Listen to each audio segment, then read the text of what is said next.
Hello guys! Bumili ako guys. O nakita ko kasi maganda yung pusit. Yan. Bumili ako pusit. Tapos, ayan. Sariwa-sariwa guys. Yan. Malaki. Malaki siya. 1 kilo. 1 piraso, 1 kilo. Ayan siya guys. Yan. Tapos yan ang pusit. I-adobo ko siya guys para yan ang ulam namin ngayon. Bukas iba naman. Yeah. Bukas halos lahat ng mga bahay iba-ibang masasarap na pagkain bukas ng gabi. Ayan guys. Pagdidesisyonan niyo po pa to kung iihaw ko ba o ano. Yan. Let's go. Ayan na guys. Luto na ang ating adobong pusit. Ayan na guys, may sauce lang siya kaunti.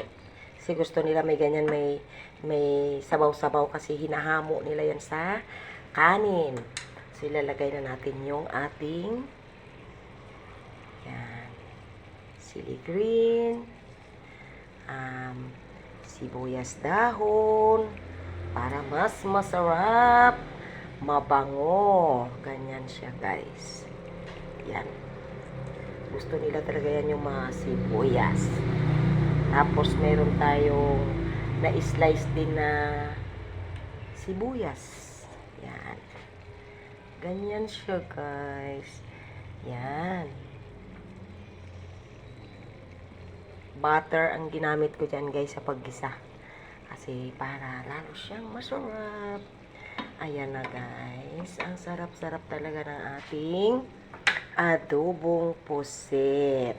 Ayan na siya guys. Let's go! Kakain na tayo. Kasi luto na siya.